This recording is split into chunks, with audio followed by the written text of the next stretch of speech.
Arvind Kejriwal Delhi liquor policy గురించి మనందరికీ తెలిసిందే. అయితే ఢిల్లీ లిక్కర్ పాలసీలో అరెస్ట్ అయి జైల్లో ఉన్నప్పుడు కూడా రాజీనామా చేయని అరవింద్ కేజ్రీవాల్ బయటికి వచ్చిన తర్వాత తాను రాజీనామా చేయబోతున్నట్టు ప్రకటించాడు.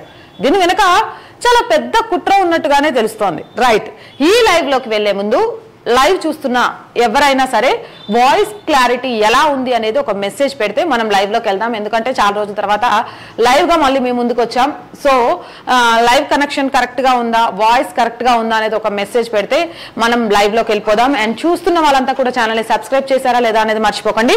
ఇక ఢిల్లీ సీఎం అరవింద్ కేజ్రీవాల్ తన పదవికి 2 రోజుల్లో రాజీనామా చేయబోతున్నట్టు ప్రకటించాడు.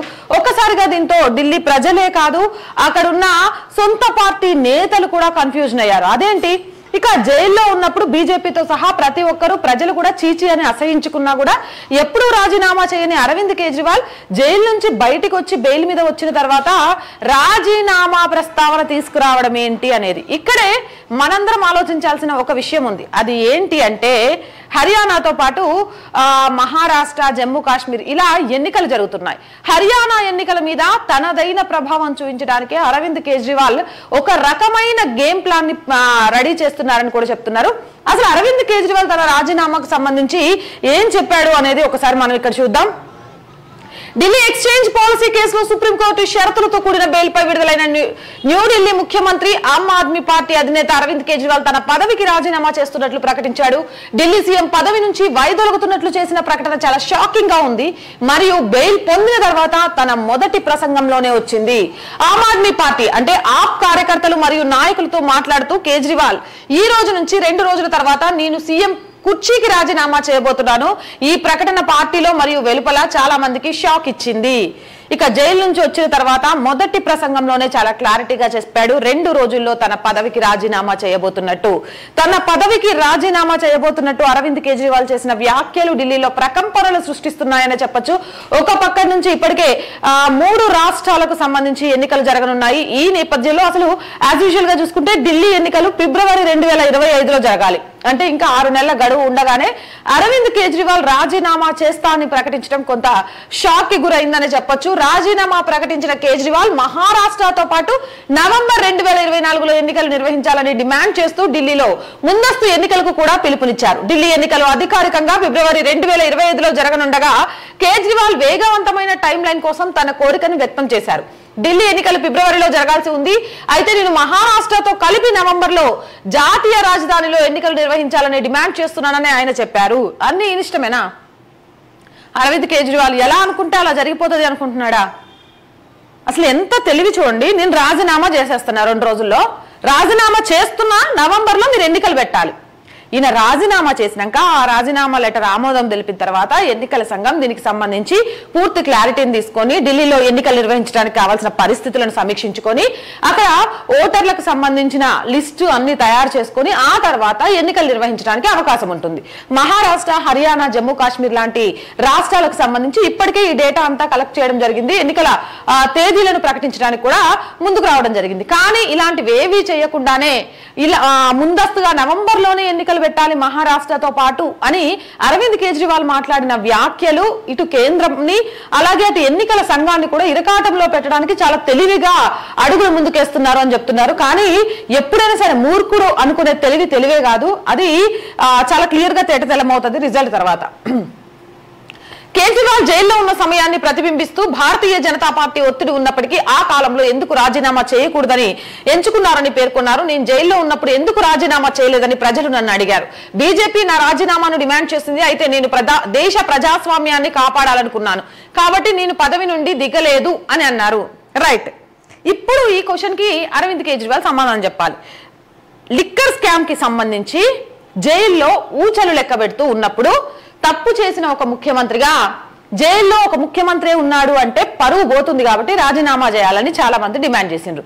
పరువు పోతుంది అన్న సందర్భంలో కూడా రాజీనామా చేయని కేజ్రీవాల్ జైలు నుంచి బయటికి వచ్చిన తర్వాత బెయిల్ మీద రాజీనామా ఎందుకు చేశాడు? ఏం ఆశించి చేశాడు? దీని వెనక ఏ కారణాలున్నాయి? ఈ ప్రశ్నకు సమాధానం కేజ్రీవాల్ నుంచి రావాల్సిన అవసరం ఉంది.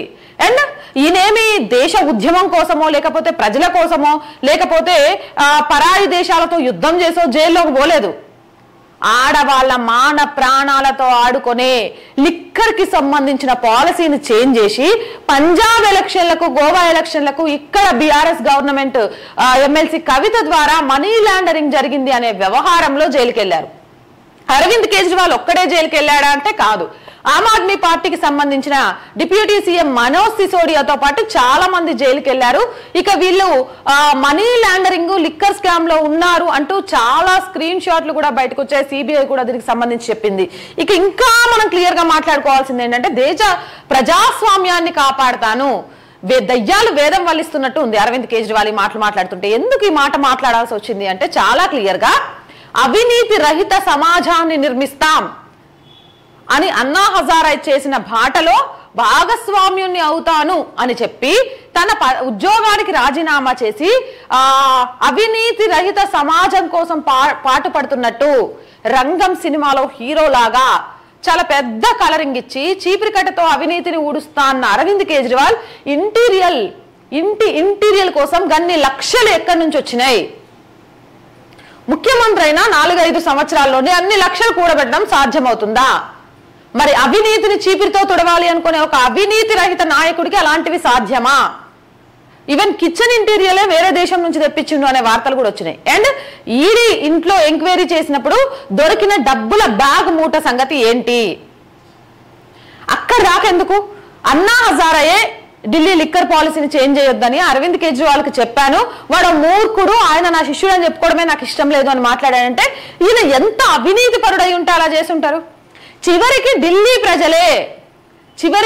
ప్రజలే అరవింద్ కేజ్రీవాల్కి మద్దతుగా ఆమ్ ఆద్మీ పార్టీ నేతలు పాంప్లెట్ పంచితే కూడా తీసుకోలేదు. అవన్నీ మర్చిపోయి దేశ ప్రజాస్వామ్యం కోసం ఈ రోజు రాజీనామా చేశాను అనంటే నిజంగా కూడా ఈరోజు ధర్మాన్ని అష్టదిగ్బంధనం చేయడానికి శతవిధాలా ప్రయత్నం చేస్తున్న రాకాసి మూకల్లో ఆమ్ ఆద్మీ పార్టీ అధ్యక్షుడు అరవింద్ కేజ్రీవాల్ కూడా ఒకరు అని చెప్పడంలో ఎలాంటి అతిశయోక్తి లేదు. అవునంటారా కాదంటారా? కామెంట్ సెక్షన్ లో పెట్టండి. ఈ రోజు 3వసారి ప్రధానిగా నరేంద్ర మోదీ బీజేపీ ప్రభుత్వం ఏర్పడుతుందని ఎవరు ఎక్స్పెక్ట్ చేయలేదు. కానీ భారీ మెజారిటీ, అనుకున్న మెజారిటీ రాకపోవడంతో సంకీర్ణ ప్రభుత్వం ఏర్పాటు కావడంతో రాబోయే రాష్ట్రాల అసెంబ్లీ ఎన్నికలలో బీజేపీని గనక ఓడించగలిగితే బీజేపీని మరింత ఇరకాటంలో పెట్టి, ఇక చూసినాం కదా అమెరికా లాంటి దేశాలకు పోయి ఈ దేశం మీద విషం జిమ్మే నాయకులను ఈ దేశ ప్రధానమంత్రి పదవిలో కూర్చోబెట్టి ఆడింది ఆట పాడింది పాటగా ఎవరికి కావాల్సినంత వాడు దోచుకోవడానికి సిద్ధమవుతున్నారు.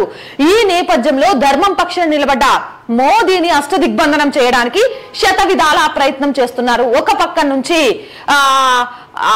ఎవరైతే వినేష్ ఫోగట్ రెజ్లర్లకు సంబంధించి అన్యాయం జరిగింది అని 2 సంవత్సరాల క్రితం ఒక పెద్ద ఏమంటారు నిరసన తెలియజేసిన వినేష్ ఫోగట్ కి ఆ రోజు ఆమ్ ఆద్మీ పార్టీ అలాగే కాంగ్రెస్ పార్టీ మద్దతు తెలిపితే అప్పుడే ఇదేదో రాజకీయ దృష్టికోణం నుంచి వెళుతుంది అంటే కరెక్ట్ గా హర్యానా ఎన్నికల సమయంలో తాను 2 కేజీలన్నర వెయిట్ ఎక్కువ అయ్యి మరి తనకు తెలుసు ఫారెన్ కోచ్ ని పెట్టుకున్నారు, ఫారెన్ లో కోచింగ్ తీసుకున్నారు, ఆమె ఇప్పుడు వెళ్ళడం కొత్త కాదు, అయినా కూడా 500 గ్రాముల ఎగ్జంప్షన్ ఇచ్చినా కూడా 2 కేజీల వెయిట్ ఎక్కువ ఉండడం వల్ల డిస్క్వాలిఫై అయింది.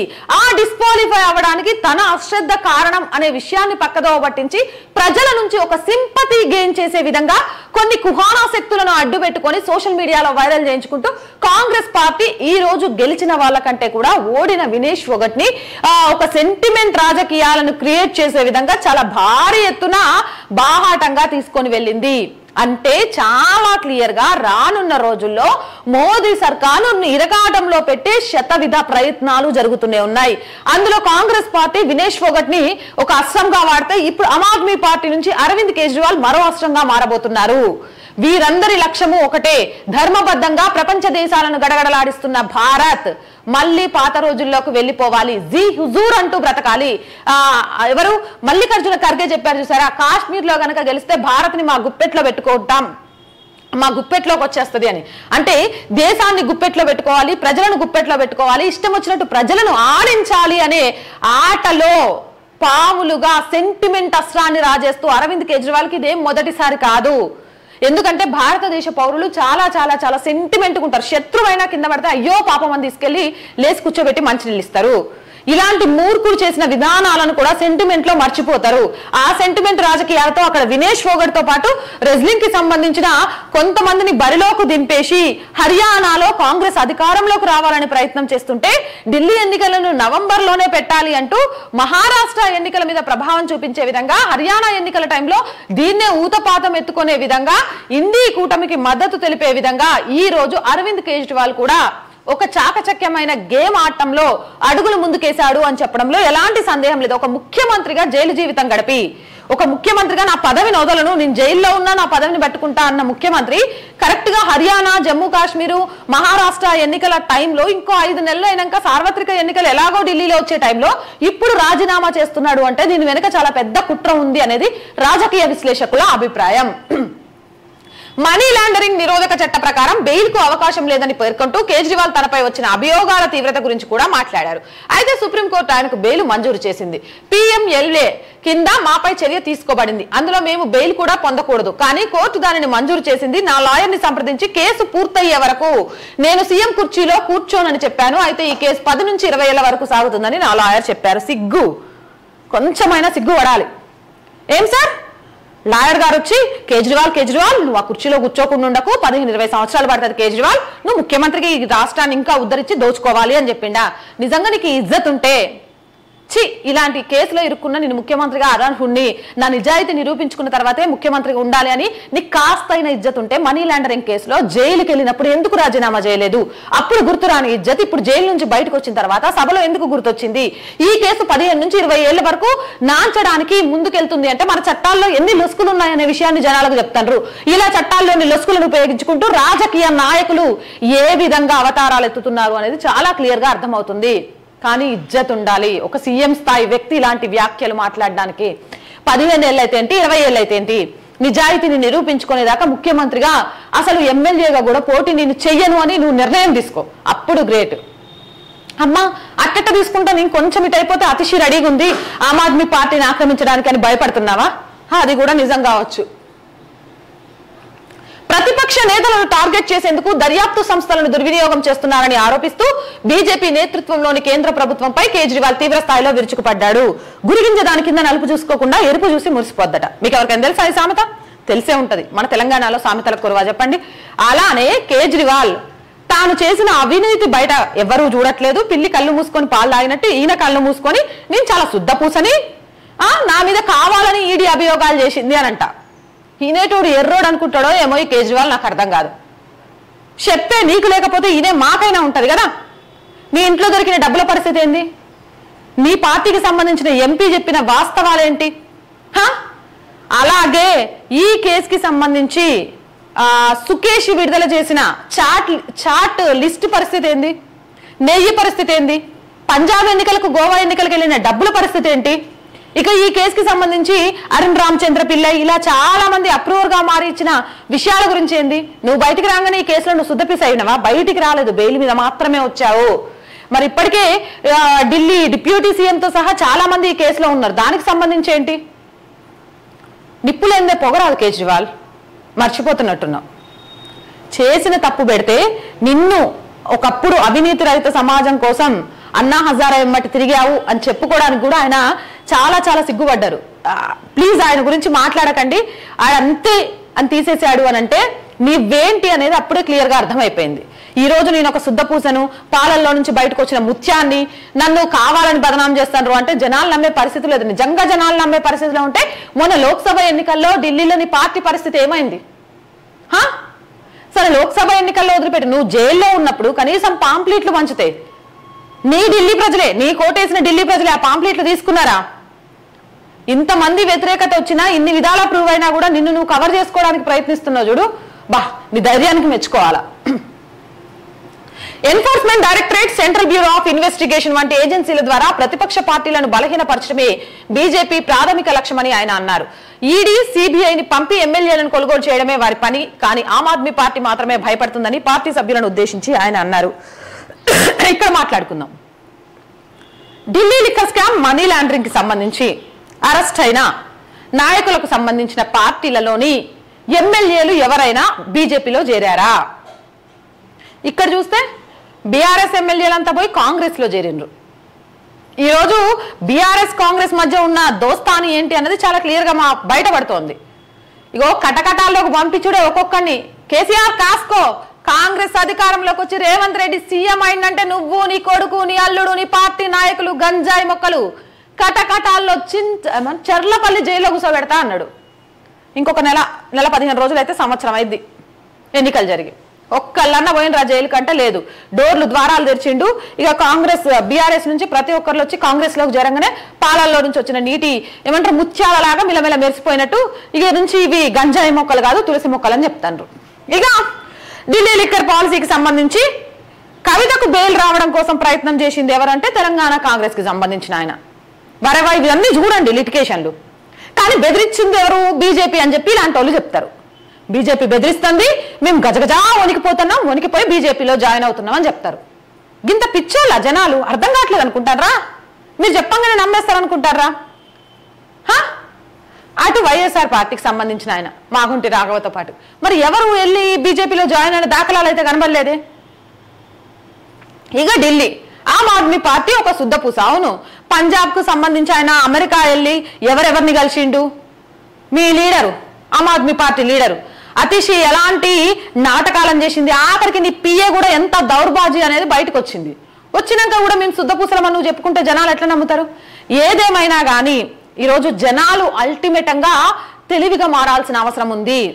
మోదీ 3వసారి అధికారంలోకి వస్తారని ఎక్స్పెక్ట్ చేయలేదు. ఎందుకంటే అన్ని రకాలుగా జార్జ్ సోరెస్ టీమ్ తో కలిసి కొంతమంది యూట్యూబర్స్ ని ఇక్కడికి తీసుకొచ్చి కావాలని మోదీ వ్యతిరేక నినాదాలను యూట్యూబ్ లో ప్రమోట్ అయ్యే విధంగా యూట్యూబ్ ఎంప్లాయీస్ ని కొని మరి ప్రజలకు అబద్ధాలను చేరువయ్యేలాగా చేశారు.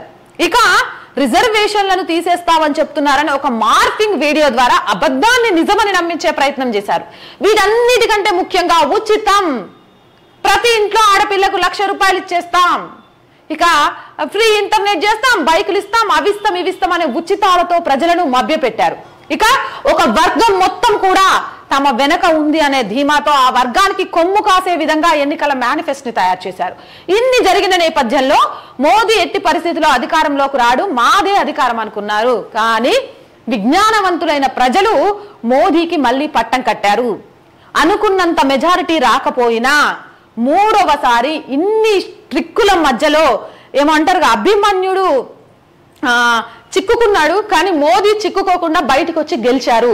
సంకీర్ణ ప్రభుత్వాన్ని ఏర్పరిచారు. ఎప్పుడైతే సంకీర్ణ ప్రభుత్వం ఏర్పడ్డదో ఆ సంకీర్ణ ప్రభుత్వానికి కూల్చే విధంగా శతవిధాలా ప్రయత్నం చేస్తున్నారు. కానీ రాజ్యసభలో బీజేపీకి భారీ మెజారిటీ రావడంతో ఇక సంకీర్ణ ప్రభుత్వంలో చేరిన పార్టీలు కూడా చాలా క్లియర్ కట్ గా రాష్ట్రాల అభివృద్ధి కోసం, దేశ శ్రేయస్సు కోసం మోదీతో కలవడమే, మోదీతో అడుగులు వేయడమే కరెక్ట్ అని తెలుసుకున్న నేపథ్యంలో, ఎందుకంటే 60 ఏళ్ల కాంగ్రెస్ పాలనలో అభివృద్ధి చెందబోయే దేశము దగ్గర నుంచి అభివృద్ధి చెందిన దేశము అని 10 సంవత్సరాలలో మోదీ నిరూపించిన నేపథ్యంలో మోదీతో కలిసి అడుగులు ముందుకు వేయడానికి సిద్ధమయ్యారు. ఈ నేపథ్యంలో సంకీర్ణ ప్రభుత్వంలో కొన్ని పార్టీలను మభ్యపెట్టాలన్నా, సంకీర్ణ ప్రభుత్వానికి సంబంధించి మోదీకి సంబంధించి అష్టదిగ్బంధనంలో బంధించాలి అనుకున్నా కూడా శత ప్రయత్నాలు చేయాల్సిన అవసరం ఉంది. అటు హర్యానా నుంచి వినేష్ ఫోగట్ నిధి, అలాగే జమ్మూ కాశ్మీర్ కి సంబంధించి ఇప్పటికే ఆర్టికల్ 370ని రద్దు చేసిన మళ్ళీ తీసుకొస్తాము, పాకిస్తాన్ తో దోస్తీ చేస్తామనే పార్టీలతోటి అక్కడ జతగట్టి ఢిల్లీలో అరవింద్ కేజ్రీవాల్ ని రెచ్చగొట్టించి ఇక విదేశాలకు సంబంధించి వెళ్ళి భారత్ లో సిక్కులకు రక్షణ లేదని, ముస్లింలకు రక్షణ లేదని అలాంటి మాటలు చెప్పుకుంటూ భారతదేశం మీద ఒక నెగిటివ్ వైబ్స్ కల్పించుకుంటూ వీటన్నిటిని మోదీ సర్కార్ ఎదుర్కోలేక బంగ్లాదేశ్ లో హసీనా పరిస్థితి భారత్ లో తీసుకురావడానికి ప్రయత్నం చేస్తుంటే, బాబు పప్పు అక్కడుంది ఇక్కడుంది హసీనా కాదు నరేంద్ర మోదీ అంటూ సోషల్ మీడియాలో జనాలు కామెంట్ చేస్తున్నారు. ఏదేమైనా కానీ అదే జైల్లో ఉన్నప్పుడు కానీ జ్ఞానోదయం జైలు బయటకు వచ్చిన తర్వాత కేజ్రీవాల్కి అయ్యింది అంటే ఇదొక పెద్ద రాజకీయ వ్యూహం అనేది ప్రజలు గమనించాలి. ఎన్నికలు ఏవైనా ఉచితం కాదు, ఉపాధి, రేపటి దేశ భవిష్యత్తు, మీ పిల్లల జీవితాలు, అంధకారం కాకుండా వేసే అడుగులు, సనాతన ధర్మాన్ని రక్షించుకోవడం మనందరి బాధ్యత. అలాగే ఒక కుహానా శక్తుల చేతుల్లోకి ఈ దేశం వెళ్లకుండా కాపాడుకోవాల్సిన బాధ్యత మనందరి మీద ఉంది. కాబట్టి ఆ దిశగా అడుగులు వేసే విధంగా ఆయా రాష్ట్రాల్లో జరగబోయే ఎన్నికలలో ఓట్లు పడాలి అని మనందరం కోరుకుందాం. చాలా మంది చెప్తారు, అక్క మీరు తెలుగులో చెప్తారు, ఆయా భాషల్లో వాళ్ళకి ఏం అర్థమైందని. మన వీడియోకి సబ్ టైటిల్స్ ఉన్నాయి. సబ్ టైటిల్స్ ఒకసారి ఆప్షన్ పెట్టుకుంటే మనం ఏ లాంగ్వేజ్ లో కావాలంటే ఆ లాంగ్వేజ్ లో కూడా చూడొచ్చు. ఆ ప్రయత్నం కూడా చేస్తున్నాము. బట్ ఇంకా వాస్తవాలను మేము ముందుకు పెట్టడానికి ప్రయత్నం చేస్తూనే ఉంటాము. ఆ ప్రయత్నంలో ఇప్పుడిప్పుడే కొద్దిగా మేము సక్సెస్ అవుతున్నాము. ఎక్విప్మెంట్ కానీ, శాలరీస్ కానీ, వీటన్నిటి నేపథ్యంలో ఆర్థికంగా మమ్మల్ని మేము నిలదొక్కుంటూ సహాయాన్ని వేడుకుంటూ కూడా మంచి వార్తల్ని మీకు అందించాలి అనేది మా ప్రయత్నం. సో మీ అందరి సపోర్ట్ ఈ ఛానల్ కి కావాలి, సపోర్ట్ చేస్తారు అని ఆశిస్తున్నాం. అండ్ చూస్తున్న ప్రతి ఒక్కరు సబ్స్క్రైబ్ చేశారా లేదా అనేది చూడండి. సబ్స్క్రైబ్ చేయకుంటే చేయండి. మీతో పాటు దేశహితం సమాజహితమైన వీడియోలే ఇక్కడి నుంచి వస్తున్నాయి అనుకుంటే ఖచ్చితంగా కూడా ప్రతి ఒక్కరితో ఛానల్ ని సబ్స్క్రైబ్ చేయించండి. వీలైనంత లైక్ చేయండి. మీ అభిప్రాయం ఏదైనా సరే నిస్సంకోచంగా కామెంట్ సెక్షన్ లో పెట్టండి. ఆర్థికంగా సపోర్ట్ చేయాలనుకుంటే సబ్స్క్రిప్షన్ పక్కనే జాయిన్ అనే బటన్ ఉంది. 1 to 5 లెవెల్స్ ఉంటాయి. ఏదో ఒక లెవెల్లో సపోర్ట్ చేయొచ్చు. లేదా స్క్రీన్ మీద గూగుల్ పే, ఫోన్ పేతో పాటు అకౌంట్ డీటెయిల్స్ కూడా ఉంటాయి. మీకు తోచిన సహాయం చేయడం ద్వారా ఈ ఛానల్ ని ఆర్థికంగా నిలబెట్టొచ్చు. జై భారత్. ఇంకో